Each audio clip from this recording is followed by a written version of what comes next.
Nina Torres stood at Gate 7 of Starport Horizon, staring at the boarding pass in her hand like it might disappear if she blinked. First class. After 5 years of entering the monthly lottery, she had finally won.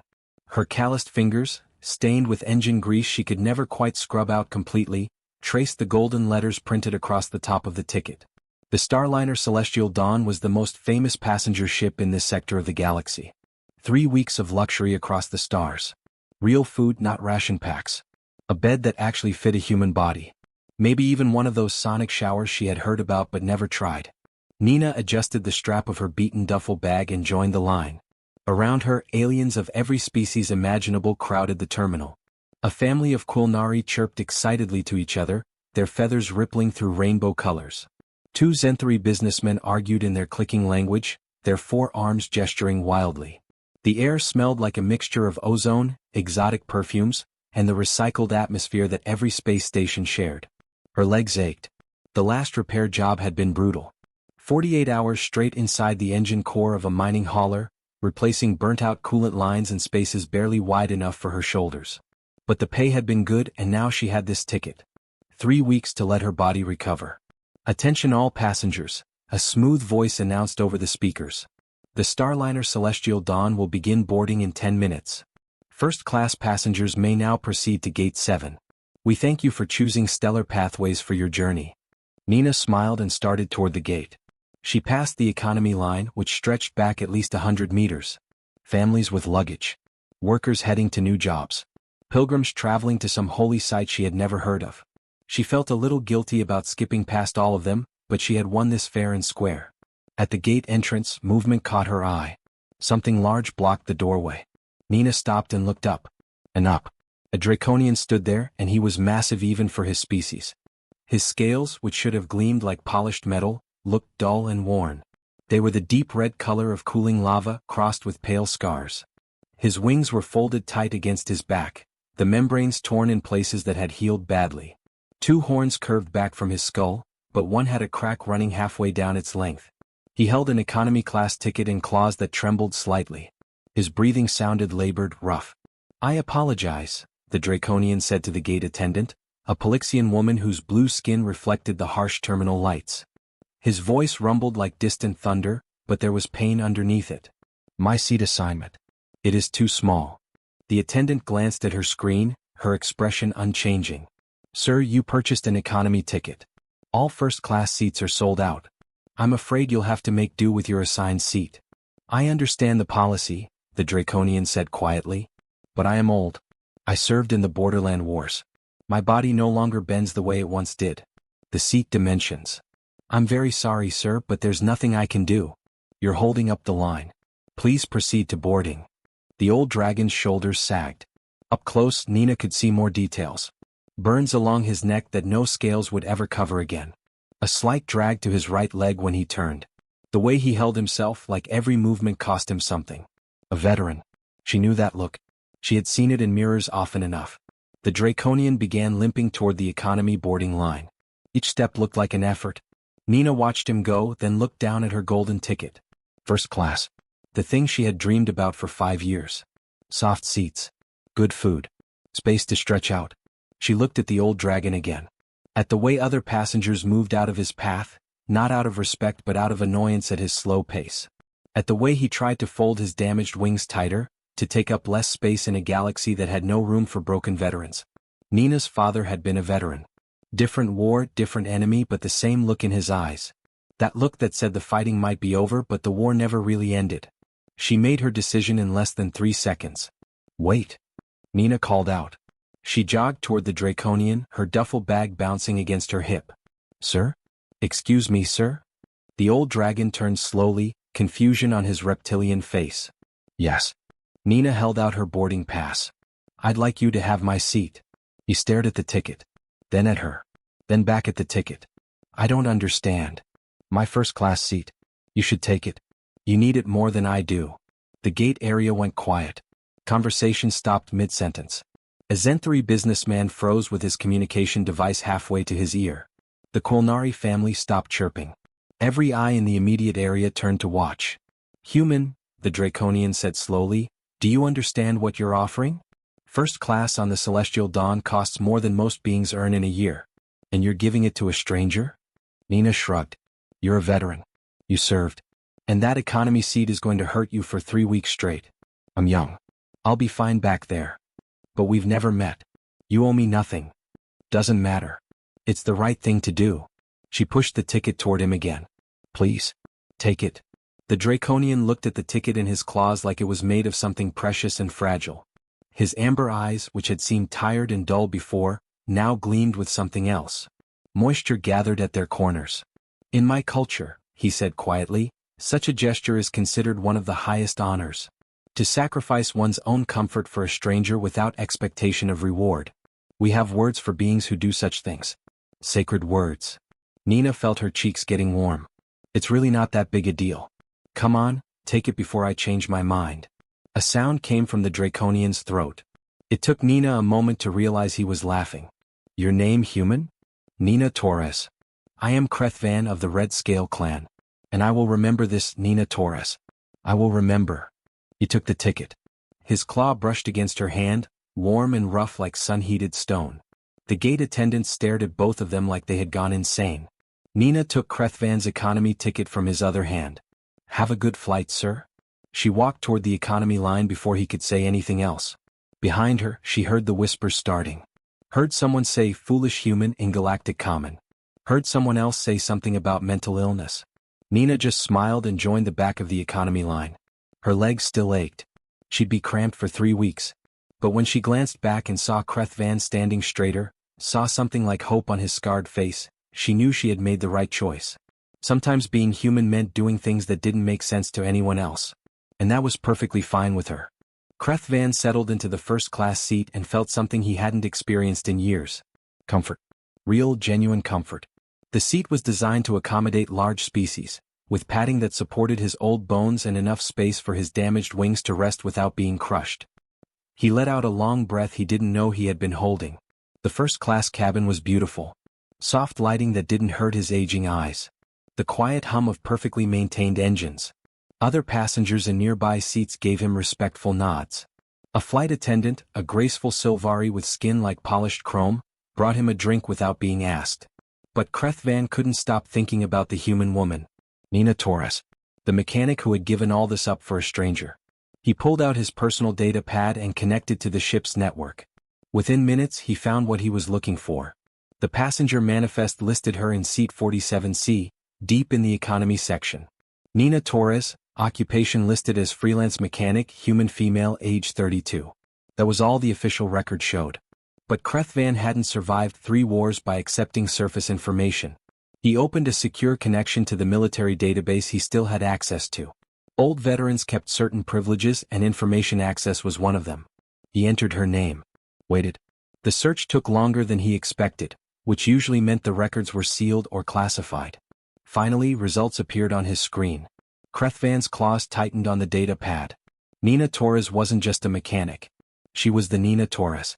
Combat engineer, Human Defense Forces, retired with honors 5 years ago. But retired with honors was a polite way of saying she had been medically discharged. He scrolled through her service record, and each line made his heart beat faster. Served 3 tours in the human-Valorian border conflicts. Decorated twice for bravery. Specialized in emergency repairs under combat conditions. And then, buried in a mission report marked as classified until he used his security clearance, he found it. The colony ship incident.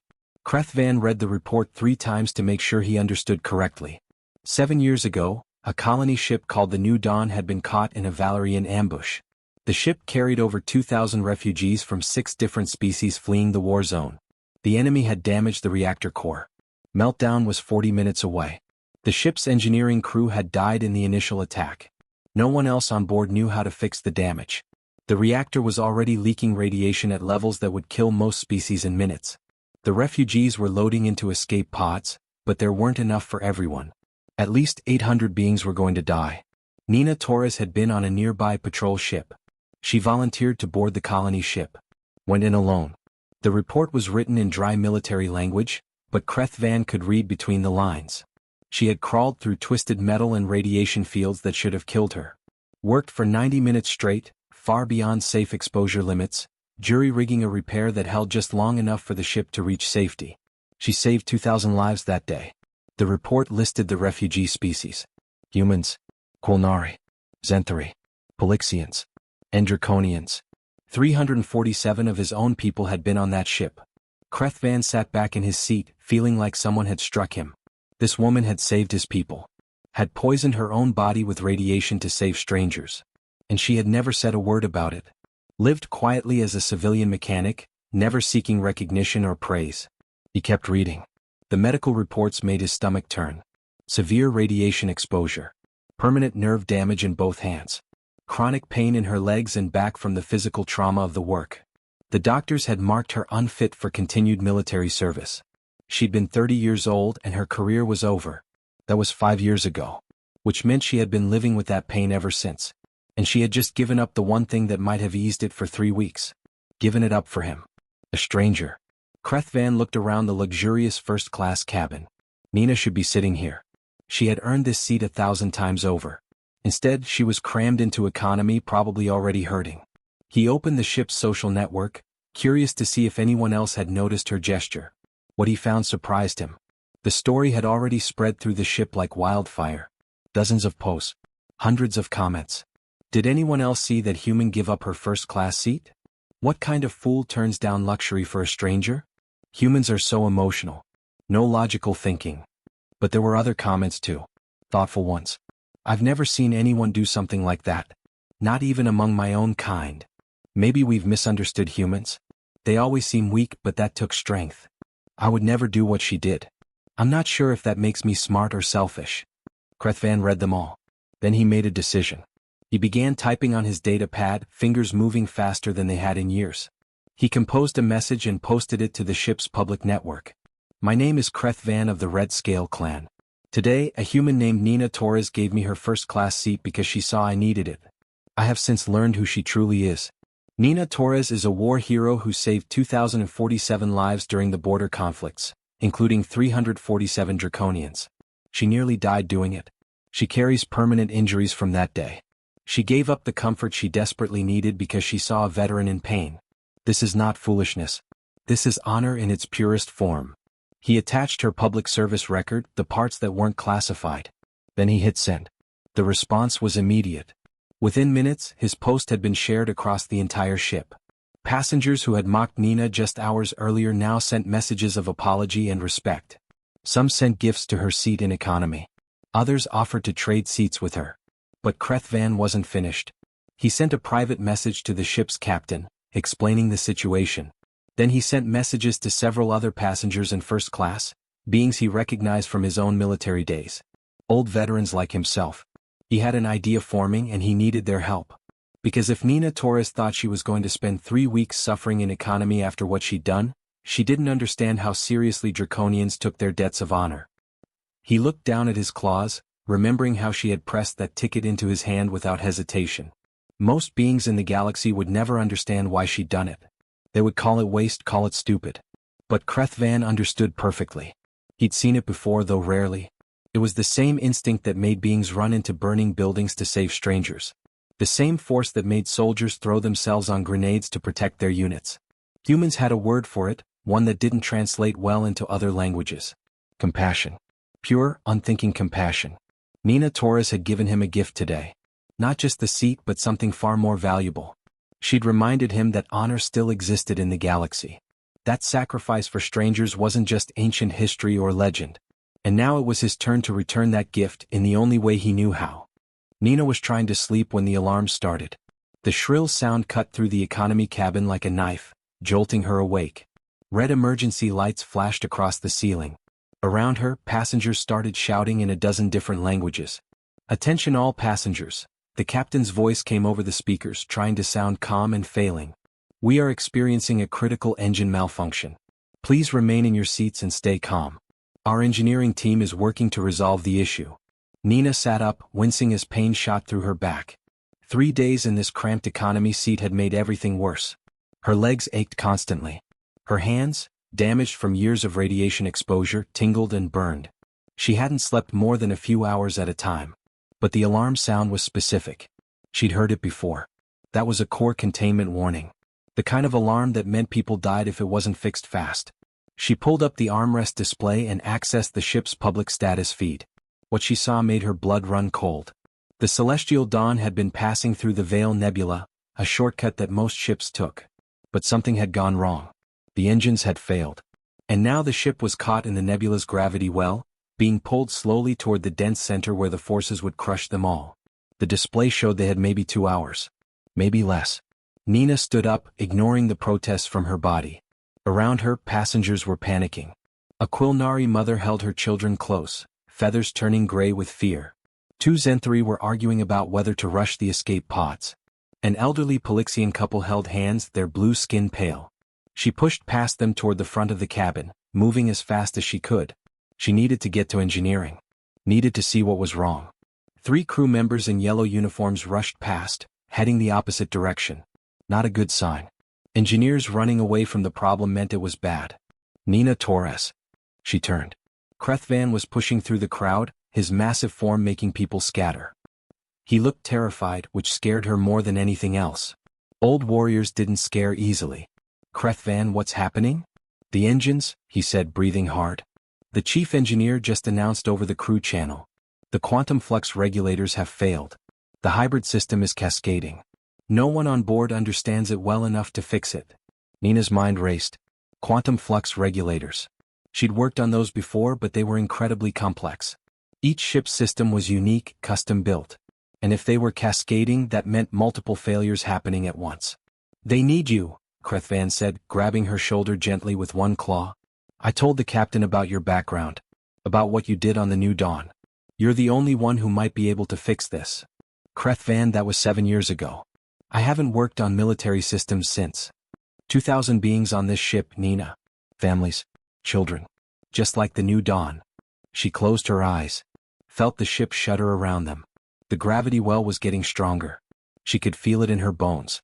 Take me to engineering, she said. They ran through the corridors. Well, Krethvan ran. Nina did her best to keep up, her legs screaming with every step. Other passengers pressed against the walls to let them pass. Some recognized her from Krethvan's post 3 days ago. She heard whispers. That's her. The human. The engineering bay was chaos. Screens flashed red. Smoke poured from one of the main consoles. The chief engineer, a Vrexian with 4 arms, was shouting orders that no one seemed to understand. 2 junior engineers worked frantically at terminals, their movements jerky with panic. I'm Nina Torres, she announced, stepping into the bay. Combat engineer, retired. I'm here to help. The chief engineer spun around. His scales were green with stress. You're the human? The one who fixed the colony ship. That's me. Show me the damage report. He pulled up a holographic display. Nina studied it, her trained eye picking out the details. The quantum flux regulators had failed, yes, but it wasn't a random failure. This was a cascade pattern she'd seen before. One regulator overloaded, which stressed the next, which stressed the next. Like dominoes falling. The primary regulator is in compartment 7 Delta, the chief engineer said. But we can't reach it. The radiation levels are already at fatal levels for most species. We'd need specialized equipment we don't have. Nina zoomed in on the schematic. Compartment 7 Delta. Of course it was. The most difficult place to reach on the entire ship. You had to go through maintenance shafts barely wide enough for a human. And the radiation would be cooking anyone who went in there. How long until the gravity well crushes us? She asked. 90 minutes. Maybe less. Nina looked at her hands. They were shaking slightly the way they always did now. Nerve damage. The doctors had told her to avoid stress, avoid physical labor. Told her the radiation exposure had left her vulnerable. One more serious dose might kill her. She thought about the Quilnari mother in economy. About her children with the gray feathers. Thought about all the beings on this ship who just wanted to reach their destination safely. I need a radiation suit, Nina said. And someone to guide me through the maintenance system to compartment 7 Delta. The chief engineer stared at her. Did you hear me? The radiation levels. I heard you. I'm going anyway. Get me the suit. Krethvan stepped forward. Nina, you can't. Your medical records. You've already had too much exposure. This could kill you. And doing nothing definitely kills everyone. Math is pretty simple. There has to be another way. Nina turned to face him. There isn't. You know there isn't. I've done this before. I can do it again. The chief engineer brought a radiation suit. It was designed for Vrexians, so it hung loose on Nina's human frame. She sealed it anyway, checking each connection twice. The helmet felt heavy on her head.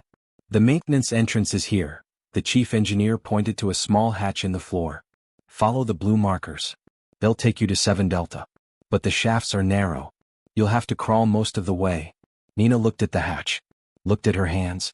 Felt the pain in her legs that never quite went away. Understood. Open it up. The hatch opened with a hiss. Inside was a tunnel barely 3 feet wide. Nina could see the blue markers glowing along the walls, leading into darkness. The radiation detector on her suit was already clicking. Not dangerous yet, but building. She lowered herself into the shaft. The space was tight even for her small human frame. Her shoulders scraped the walls. The suit's material caught on rough metal edges. Behind her, she heard Krethvan's voice. Nina Torres. When you come back, we need to talk about your definition of a fair trade. She smiled despite everything. When I come back, you're buying me the biggest meal in first class. Then she started crawling. The shaft stretched ahead of her, lit only by the blue markers in her helmet lamp. Each movement sent pain through her body. The old injuries protested. Her hands went numb, then started burning. She ignored it all. Somewhere ahead was a broken machine. And she was going to fix it. Because that's what she did. That's what humans did when people needed saving. Nina crawled through the maintenance shaft for what felt like hours. Every meter forward was agony. The shaft was so narrow she had to pull herself along with her elbows, dragging her body behind her. The radiation suit made everything harder, catching on every bolt and rough edge. The radiation detector on her wrist clicked faster. She was getting close. Finally, the shaft opened into a small compartment. Nina pulled herself through and stood up, gasping. Her legs nearly gave out. The compartment was barely 10 feet across, filled with machinery that glowed with an angry red light. Heat hit her even through the suit. The quantum flux regulators lined one wall, connected by a maze of cables and coolant lines. And they were dying. She could see it immediately. 3 regulators had already burned out completely, their casings cracked and melting. 2 more were flickering, struggling to handle the load. If those 2 failed, the cascade would be complete. The engines would tear themselves apart. Nina pulled out her tools and got to work. The first thing she needed to do was stabilize the 2 surviving regulators. She opened the primary access panel and started rerouting power, her hands moving on instinct. This was similar to the system on the New Dawn, but not identical. She had to improvise, had to trust her training and experience. The radiation detector was screaming now. The levels in this compartment were lethal. Even with the suit, she was being cooked slowly. She could feel it. A strange warmth spreading through her body. Her stomach started to hurt. Torres to engineering, she spoke into her suit's communicator. I've reached the compartment. It's bad. I need at least 2 hours to repair this properly. Static crackled. Then the chief engineer's voice came through. Torres, your radiation exposure is already critical. You need to evacuate now. Can't do that. If I leave, we all die. I'm staying. Torres. How much time until the gravity well crushes us? A long pause. 73 minutes. Nina looked at the damaged regulators. 73 minutes. It might be enough if everything went perfectly. But nothing ever went perfectly. She got back to work. Her hands were already starting to shake more than usual. The nerve damage made fine motor control difficult on good days. Today was not a good day. But she forced her fingers to be steady. Disconnected burned cables. Rerouted power through backup systems. Started fabricating new connection points with the emergency repair kit she'd grabbed. Time became meaningless. She worked in a bubble of focus, seeing only the next connection, the next repair. The radiation detector had stopped clicking and started making a solid tone. That was bad. That meant the levels were off the scale. Her hands started to hurt. Really hurt. She looked down and saw red marks forming on her skin through the suit's gloves. Radiation burns. The suit wasn't enough protection. Not against this level of exposure. She kept working. Suddenly the compartment hatch opened with a bang. Nina spun around, nearly dropping her tools. Krethvan stood in the doorway, wearing the largest radiation suit she'd ever seen. Behind him she could see other figures in the maintenance shaft. What are you doing here? Nina shouted. The radiation will kill you. It will kill you faster, Krethvan rumbled. He stepped into the compartment, and Nina saw that he wasn't just wearing a suit. He'd wrapped additional shielding material around his torso. Improvised armor. Keep working. We're here to help. Krethvan, you can't. Another figure entered. A Vrexian male, old and scarred. Then a Zenthari female missing one arm. Then a Polyxian with burn marks covering half his face. All wearing radiation suits. All carrying extra shielding materials. We're all veterans, the Vrexian said. We heard what you're doing. No one saves a ship alone. Not on our watch. Nina felt tears sting her eyes. The radiation. We know, Krethvan said. He positioned himself between Nina and the worst of the radiation source, his massive body blocking some of the exposure. We'll rotate shifts. 10 minutes each. Enough to keep you alive while you work. I can't ask you to do this. You're not asking. We're volunteering. Now stop arguing and fix the engines. Nina turned back to the regulators. Her hands were shaking harder now, but she forced them to be steady. Behind her, she heard the veterans moving. They positioned themselves around the compartment, using their bodies and the extra shielding to create a protective barrier. It wouldn't stop all the radiation, but it would reduce what hit her. She worked. Replaced a burned regulator with a spare from the emergency supplies. Rerouted coolant lines. Bypassed damaged circuits. Her mind calculated angles and power flows automatically, years of training taking over. 10 minutes, someone called. Rotation. Krethvan stepped out. Another veteran took his place. The process repeated every 10 minutes like clockwork. No one complained. No one hesitated.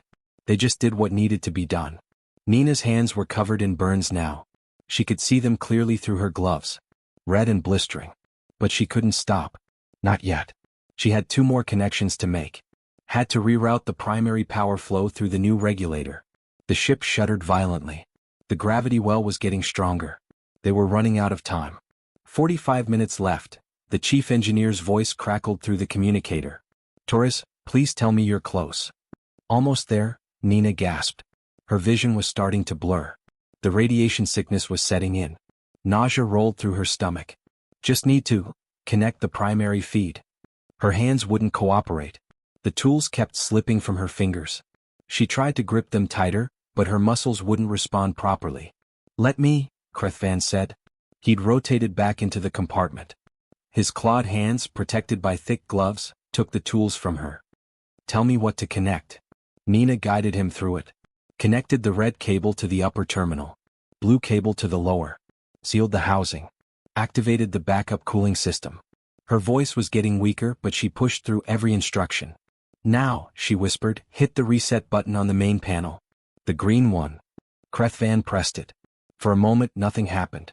The compartment was silent except for the hum of dying machinery and the harsh breathing of the veterans. Then the regulators hummed to life. The angry red glow faded to a steady blue. The heat in the compartment started to drop. Throughout the ship, Nina heard the distant sound of the engines powering up. It's working, the chief engineer shouted through the communicator. Torres, you did it. The engines are stable. We're pulling out of the gravity well. Nina tried to smile. Tried to speak. But her body had reached its limit. The radiation, the pain, the exhaustion, all of it crashed down on her at once. Her legs gave out. She fell. Krethvan caught her before she hit the ground. Nina, he said urgently. Stay awake. We need to get you to medical. Did we make it? She whispered. Yes. Everyone's safe. Because of you. Good, Nina said. That's good. Her eyes closed. The last thing she heard was Krethvan shouting for help, his voice echoing through the maintenance shaft. Then darkness took her and she knew nothing more. Nina woke up slowly like climbing out of a deep well. Everything hurt. Her body felt like it was made of broken glass. Even breathing was difficult. But she was breathing, which meant she was alive. She opened her eyes. White ceiling. Soft lights. The steady beep of medical equipment. She was in the ship's medical bay, lying in a bed designed for humans. That was nice. Economy seats were never designed for humans. She's awake, someone shouted. Suddenly, faces crowded around her bed. So many faces. A Quilnari mother with rainbow feathers. 2 Zenthari businessmen. The Polyxian gate attendant. Dozens of passengers she'd never met, all pressing close to see her. Back up, give her space, a voice rumbled. Krethvan pushed through the crowd, his massive form clearing a path easily. He stood beside her bed, and Nina saw something she never expected to see on a Draconian's face. He was crying. Tears ran down his scaled cheeks, glistening in the medical bay lights. You're alive, he said, his voice rough with emotion. The doctor said you might not wake up. The radiation exposure was. He stopped, unable to finish. Nina tried to sit up. Pain shot through her entire body and she gasped. Krethvan gently pushed her back down. Don't move. You need rest. You've been unconscious for 2 days. 2 days. Nina's voice came out as a whisper. Her throat was raw. Is everyone okay? Everyone is fine, Krethvan said. The ship escaped the gravity well. We're currently in stable orbit around a safe station. Because of you. You saved 2,043 lives. Nina closed her eyes. Relief washed over her. Just doing my job. No, Krethvan said firmly. No, Nina Torres. This was not just a job. What you did was extraordinary. He turned to face the crowd gathered in the medical bay. More passengers had arrived. Nina could see them filling the doorway, pressing into the hallway beyond. Hundreds of beings all watching her. This human, Krethvan announced, his voice carrying through the room, gave me her first-class seat because she saw I was in pain. A stranger. An alien she had never met. She gave up comfort she desperately needed for my sake. Murmurs rippled through the crowd. Some passengers nodded. Others looked ashamed. I investigated her afterward, Krethvan continued. I learned she was a war hero. That she saved 2,000 lives 7 years ago, including 347 of my own people. That she was medically discharged because she poisoned her body with radiation to save strangers. And she never told anyone. Never sought recognition or reward. He pulled out a data pad and held it up. This is her military record. The parts that aren't classified. Look at it. See what she's done. What she's sacrificed. The data pad passed through the crowd. Nina watched passengers read it, their expressions changing. Respect. Shame. The Quilnari mother was crying now, holding her children close. 3 days ago, Krethvan said, this ship's engines failed. We were all going to die. The engineering crew couldn't fix it. And Nina Torres, still recovering from giving up her seat, still in pain from injuries we caused her to suffer again, crawled through maintenance shafts and lethal radiation to save us all. Again. He turned back to Nina and his voice grew softer. When we found her in that compartment, when I begged her to evacuate, do you know what she said? She said she couldn't leave. That if she left, we'd all die. As if her life meant nothing compared to ours. That's not. Nina tried to protest, but her voice was too weak. It is, Krethvan said gently. It is what you said. It's what you believed. Because that's who you are. He straightened up, his posture becoming formal. In my culture we have a ceremony. It's called the Scale Sister Ritual. We perform it for beings who have shown honor beyond measure. Who have sacrificed themselves for our people. In 3,000 years of Draconian history, we have only performed this ceremony 17 times for non-Draconians. Krethvan pulled something from his belt. A knife, ornate and ancient looking. He held it up so everyone could see. Nina Torres, he said formally, by the authority of my clan and my ancestors, I name you Scale Sister. You are Draconian in honor if not in blood. You are family. He drew the knife across his palm. Green blood welled up. Then he took Nina's hand gently, carefully avoiding her bandaged areas, and pressed his bleeding palm against her wrist. My blood recognizes your spirit, he said in his native language, then repeated it in Galactic Common. You are bound to the Red Scale clan forever. Any enemy of yours is our enemy. Any friend of yours is our friend. You will never walk alone again. Nina felt tears running down her own face now. She didn't fully understand all the cultural significance, but she understood enough. This was important. This was sacred.